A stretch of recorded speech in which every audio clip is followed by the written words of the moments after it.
Yun, no? Today, gagawa naman tayo ng simple pero super sarap na ulam.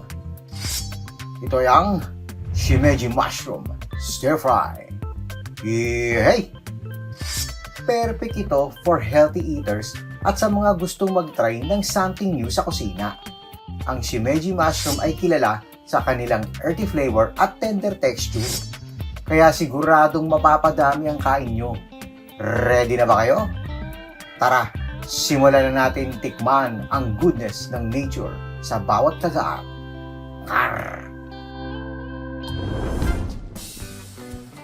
First step, prepare lang natin yung ating shimeji mushroom. Bali, tatanggalin lang natin itong dulo na to.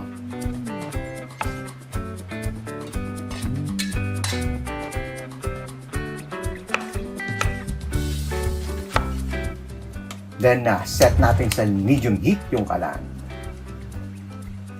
Pag mainit na yung kawali, lagay tayo ng olive oil. Konti lang lagay natin.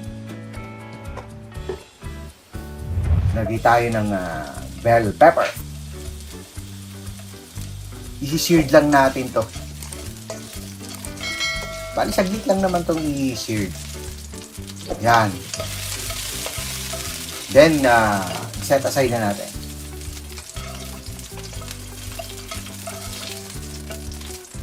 Next, i-seared naman natin yung red onion. Pwede rin kayong gumamit ng white onion kung gusto nyo.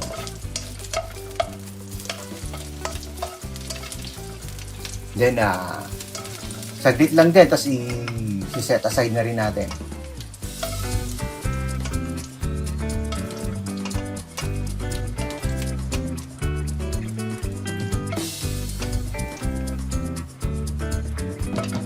Next na i-seared natin yung ating shimeji mushroom. Bali, importante to kung pag-seared natin ito kasi mapait yung yung mushroom pag hindi muna natin sinid.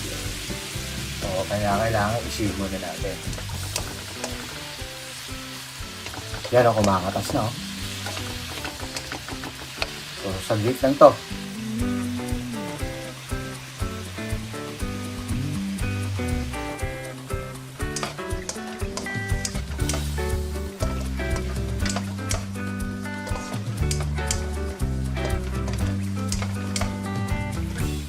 Then, season natin siya ng light soy sauce. Yun. Pwede rin kayong gumamit ng less sodium na soy sauce. Depende sa inyo yan. Bali, ganun din. Sangkotsa lang.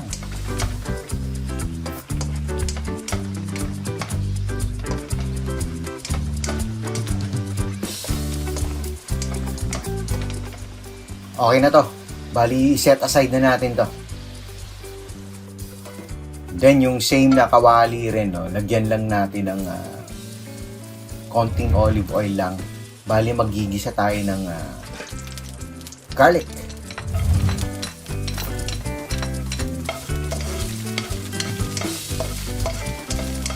Palalabasin lang natin yung aromatics niya. Yan. Okay na to. Then, lagyan na natin yung ating chicken breast giniling. Pwede kayong gumamit ng pork giniling o kaya beef giniling. Depende naman sa inyo. Kaso ako kasi mas preferred ko tong chicken breast na giniling para healthy, di ba? Less yung kanyang fats.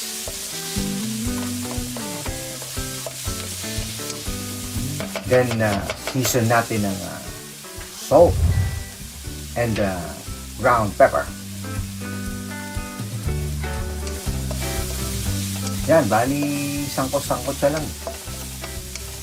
The next step, lagay na natin yung ating shimeji mushroom. Sama nyo na rin yung sabaw. Yan, nandun yung lasa niya. Tsaka yung soy sauce, diba? Nilagyan natin yung soy sauce kanina. So, lagyan natin lahat yung dyan.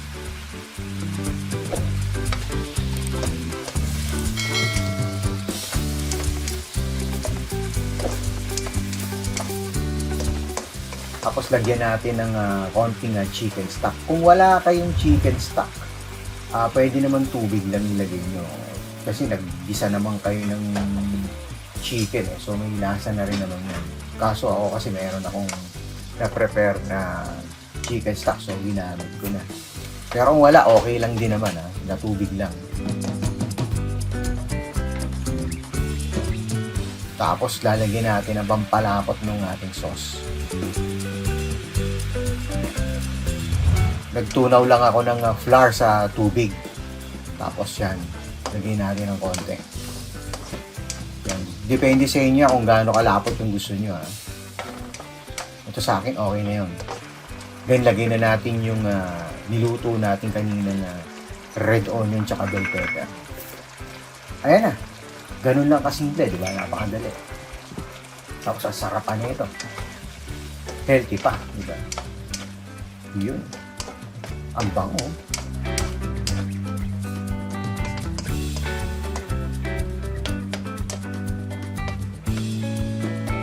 Lagay lang tayo ng garnish. Lagay tayo ng celery. Lagay tayo ng celery. Yan. Pwede rin onion leeks kung gusto nyo. Kung wala kayong celery. Importante lang naman balance. Meron tayo green leafy. Yun. Para maganda tingnan, di ba? Ayos na.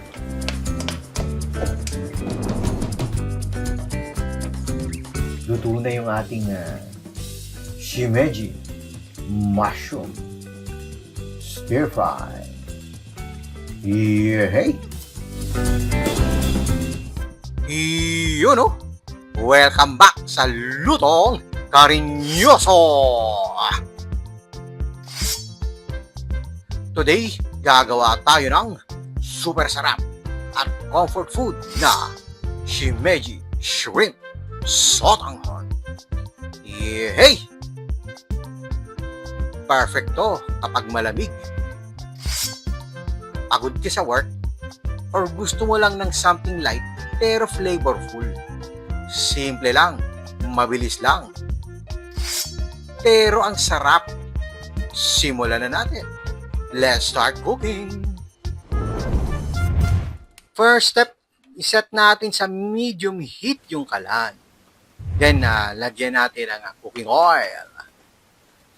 Pagka mainit na yung cooking oil, lutuin na natin yung shimeji mushroom.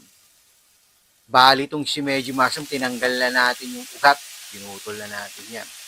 So, ang gagawin natin ngayon is isi-seared lang natin yung shimeji mushroom.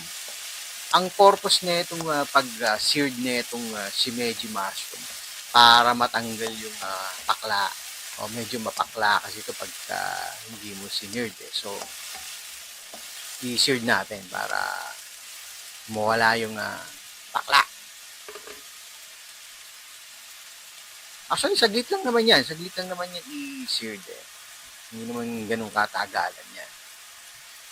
Then, isisiso na rin natin. Sabay na natin yan. Sisiso natin yan ng salt.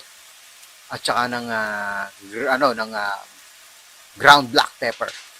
Yan. Paglalagay tayo niyan. Para may konting, konting anghang. Siyempre.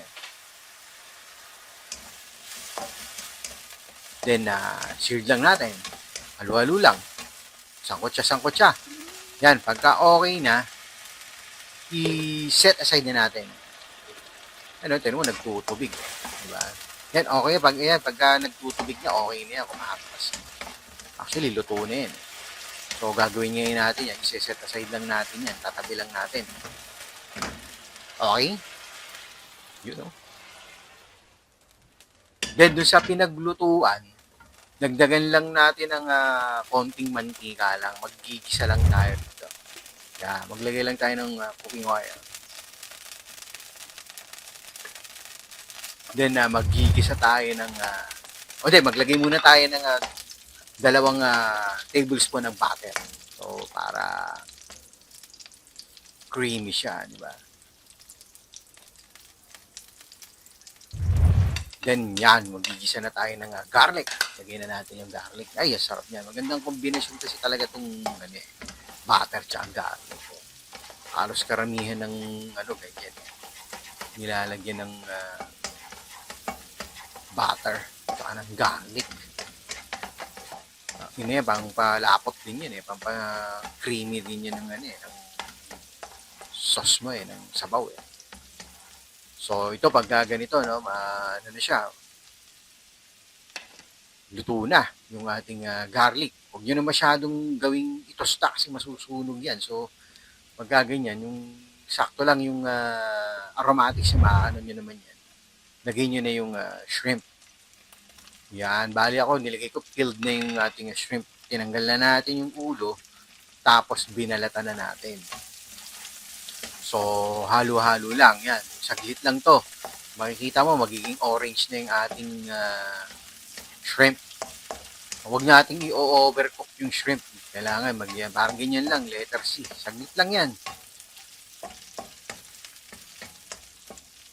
Mas pangit pagka, tumitigas pagka overcook yung shrimp So, mas maiging yung sakto lang yung yan, pagkakaluto. Tapos, season na rin natin ng salt at saka ng ground black pepper. Yun, para may lasa na, may flavor na. Diba? Sangkot siya lang din. Tapos ano lang yan, naka-low heat na tayo dyan para hindi ma-overcook. Low heat na tayo dyan. Siyempre. Para hindi naman masunog yung ma-overcook yung shrimp. Sangkot siya. Yan. Bango. Nakaamoy ko no. Then, lagyan na natin yung niluto natin shimeji mushroom. Yan. Halo-halo lang. Mabilisan lang to. Ay, nako, grabe. Ang sarap nito. Masarap na. Healthy pa. Ang dali pa gawin, di ba?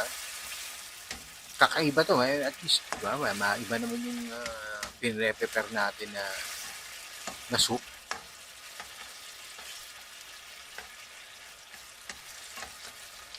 Yan. Okay na yan. Ibuhanggang lang natin. Yan. Then, lagay tayo ng shrimp stock. Actually, kung wala kayong shrimp stock, pwede namang tubig lang. Pwede na rin yun. Tapos, lagyan nyo na lang ng cubes. Yung shrimp cubes. Pwede na yun. Okay na yun. Tapos, lutuin lang natin siya for 3 minutes. Mabilisan lang. Yan. Mabilisan lang, di ba? For 3 minutes na. Tingnan mo naman, Ay, ako, ang sarap, Di ba? Kung wala kayong shrimp stock, pwedeng chicken stock kung gusto niyo. Tikman natin. Yan sarap ng sabaw. Pero syempre mas maganda kung shrimp stock na kasi shrimp yung sahog natin. Kung wala shrimp stock, o di yung shrimp na cubes, pwede yun. Ayos yun. Tsaka tubig. Ayos na yun. Then, lagay na natin yung ating sotanghon. Bali, lulutuin lang natin itong sotanghon. Diba? Mas masarap, diba? Pagka ganyan. Healthy. Hindi yung puro, usually pag sotanghon, chicken nilalagay. Ito, at least ito may mushroom, diba? Tapos, saglit lang din yan. Luto na naman yung ating shrimp tsaka yung ating shimeji mushroom. So, saglit na lang, sandaling-sandali na lang to. Kailangan lang natin maluto yung sotanghon. Tsaka yung sotanghon naman, binabad ko na sa tubig yan. So, malambot na siya. Tikman natin uli. Parang nabitin ako kanina. Ayan, ang sarap. So, lutuin natin to. Mabilis lang to.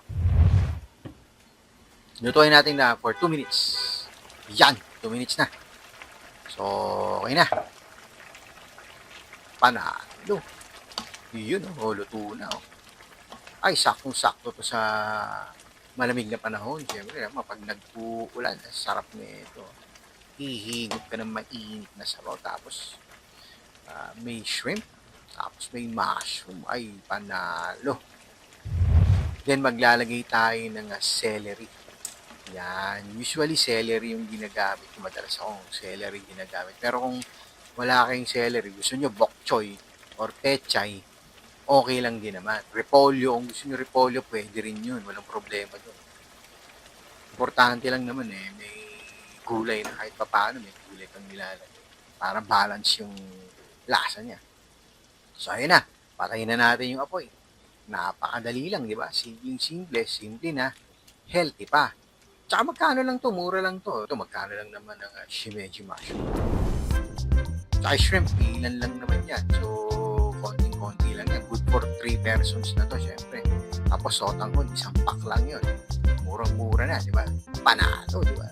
Ayos na yung ating shimeji shrimp sotanghon. Hey!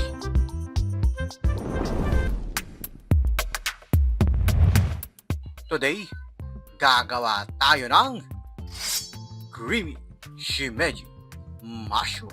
Hey! Simple, creamy, at puno ng umami. Kung gusto nyo ng madali pero sosyal ang dating na ulam, ito na yon. Perfect ito sa kanin o kahit sa pasta. Siguradong mapapawaw ka sa lasa.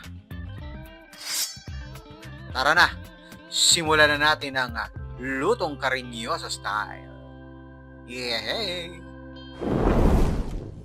First step, iset lang natin sa medium heat yung kalan. Then, maglagay lang tayo ng konting olive oil. Ipapanseared ngayon natin itong ating shimeji mushroom. Bali, tinanggal ko na yung ugat niya. Then, hinugasan ko. Yan. Panseared lang natin.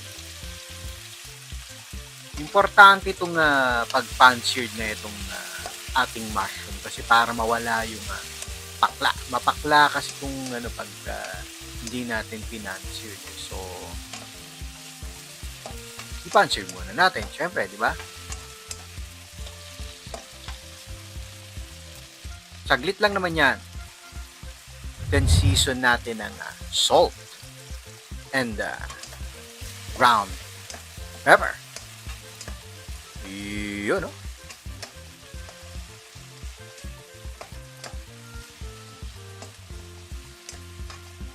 Iba yung texture niya pagka naluluto na eh. Mas hindi siya hindi siya parang goma eh. Masarap siya eh. Then okay na to. I-set aside na natin. Then dun sa pinaglutuan din ng ating mushroom, maggigisa lang tayo. Maglalagay lang din tayo ng konting olive oil. Yan. Then pagka mainit na yung ating kalan, maggigisa na tayo ng garlic. Bali ginawa ko minced garlic. Damihan nyo na yung garlic. Pwede namang madami siya. Mas okay nga siya pag marami talaga. Yan. Hintayin lang natin na lumabas yung umami niya. Kanyang amoy. Then, lagay tayo ng red onion. Ganun din. Gisa-gisa lang din. Diba? Mag-ano lang tayo. Kailangan lang lumabas yung umami niya. Tapos mag-translucent ng ating onion. Yan, okay na. Maglagay na tayo ng ground chicken. Ang gamit ko rito yung breast. Pwede rin kayong gumamit ng pork or ng beef kung gusto nyo. Depende naman sa inyo kung anong gusto nyo. Ako kasi mas gusto ko tong chicken para healthy, di ba? Tapos breast pa yung gamit natin. Tinanggal ko na yung, although naglagay ako ng konting chicken skin para medyo may oil naman siya. May lasa-lasa. Tapos season din natin siya ng salt and ground pepper. Yan. Tapos ganun din. Sangkotsa lang din. Sinasangkotsa lang natin para mawala yung lansa ng ating chicken. Yan. Then, lagay tayo ng potato. Bali, hiniwa ko ng maliliit na cubes yung ating potato. Sangkotsa lang din. Then, maglalagay din tayo ng carrots. Yung size ng carrot, same din nung ating potato para pantay, di ba? Then lutuin lang natin to ng mga 5 minutes. Yan. Okay na, 5 minutes na, kumatas na, oh. Ayun na, nagtutubig na, oh, naglalangis na. Ayos na to. Palagay ko, tikman natin yung patatas kung luto na. Kasi yan yung matagal maluto.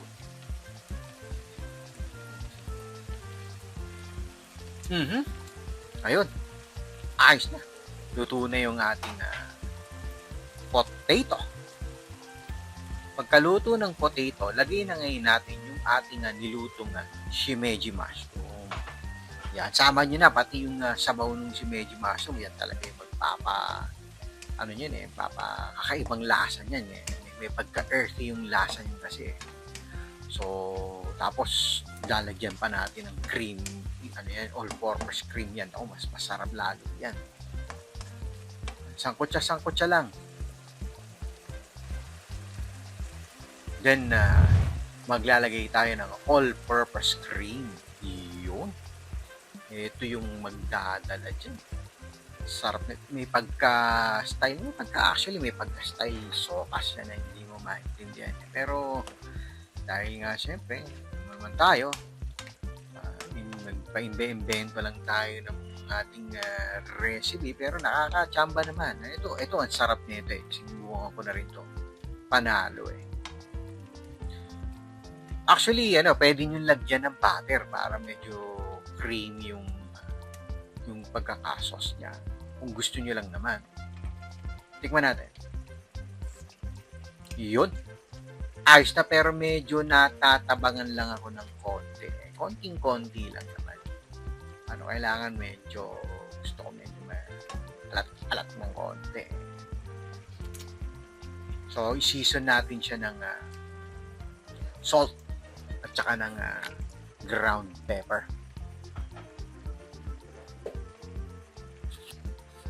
Para sumakto yung lasa. Yan, lagay tayo. Yung paglalagay ng salt and pepper, depende naman sa inyo yan kung ano yung titikman-tikman nyo rin syempre, di ba? Ngayon, kung sa panlasa nyo matabang, dagdagan nyo lang ng konti, di ba? Tapos hanggang sa yung desire nyo na lasa makuha nyo na. Kasi hindi naman talaga yan, mahirap talaga sukatin pagdating sa mga ganyan, yung mga panlasa. So, ikaw talaga mag-a-adjust, titikman-tikman nyo talaga yung niluluto nyo. Mahirap din kasi yung nakarelay tayo dun sa exact measurements, lalo na kung kasi yung gagamitin. Tikman natin ngayon yung mushroom. Ayun, sakto, sarap. Panalo man! Luto na yung ating creamy shimeji mushroom. Diba? Napakadali. Napaka-healthy. Yun, Tara, lutuin natin ang isa sa pinaka-healthy at mabilis na ulam. Gamit lang ang shimeji mushroom, bok choy, at bawang. Gagawa tayo ng shimeji mushroom, bok choy, garlic, stir fry. Hey! Simple, pero punong-puno ng lasa at nutrisyon. Perfect sa kanin. Mabilis pang lutuin. First step, prepare muna natin itong ating shimeji mushroom. Bali, ang gagawin natin, tatanggalin lang natin itong dulo. Yung pinag-ugatan niya. Yan, alisin lang natin yan. Tapos, set aside na natin yan. Set natin sa medium heat yung kalan. Pag mainit na yung ating frying pan, lagyan na natin ng olive oil. Yan, medyo damihan natin. Then, lagay natin yung garlic. Mas maigi kung maraming garlic yung lalagay nyo. Ako, mas gusto ko yung marami para masarap, syempre. Palalabasin lang natin yung aromatics niya. Yung medyo may pagkatosta ng konti. Pero alaalalayan nyo lang kasi baka masunog naman yung garlic. Mabilis kasing masunog yan pagka hindi nyo binantayan. So, pag gaganyan, hahalu-haluin nyo lang. Napakasimple lang na itong gagawin natin. Yan, ang bango. Panalo. Yan, okay na. Ilagay na natin yung ating shimeji mushroom. Yan, bali, ang gagawin natin dito is sasangkotsahin lang natin yan. Importante to na sangkotsahin kasi para mawala yung pait. Mapait kasi itong yung mushroom na to. So, pagka in-stir fry natin na ganito, nawawala na yung pait niya. Tsaka itong shimeji mushroom, may lasa na talaga to. Pag kahit na hindi mo palagyan ng mga pampalasa to, matik may lasa na yan.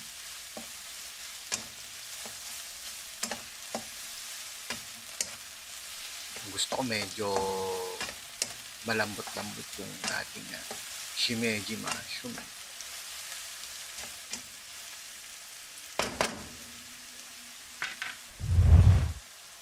Then season natin ng salt and ground black pepper.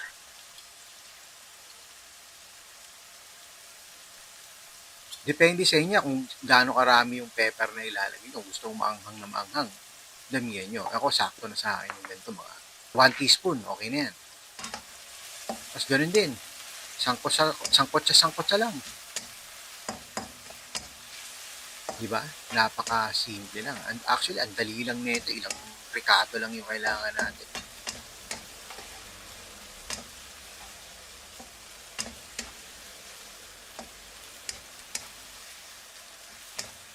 Continuous nyo lang yung pagsangkot siya, syempre. Ito. Okay na sa akin to. Okay na yung luto, yung pagkakaluto ng shimeji mushroom. Okay na. So, lagay na natin yung bok choy. Ginagawa ko rin, dinamihan ko talaga yung bok choy.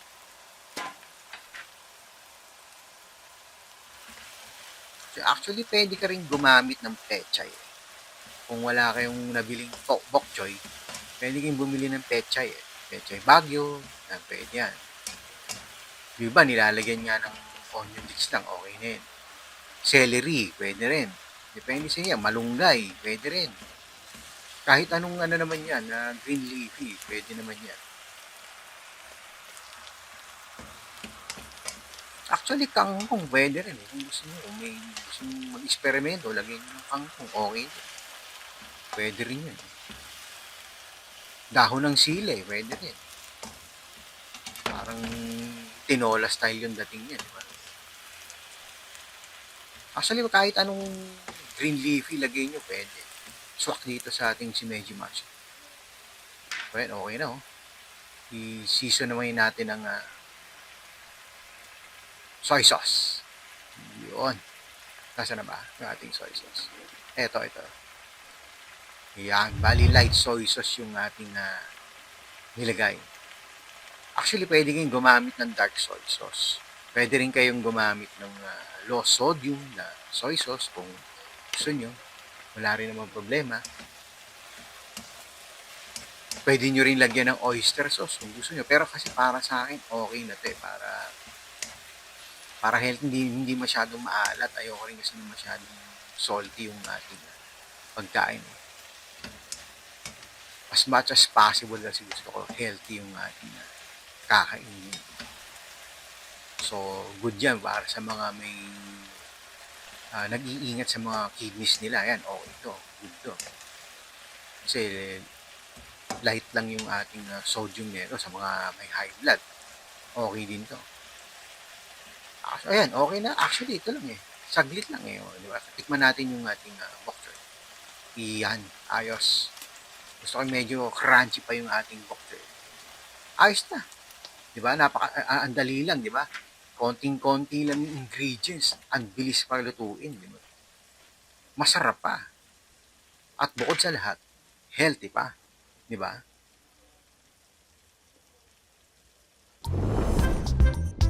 luto na yung ating shimeji mushroom, bok choy, garlic, stir fry. Hey!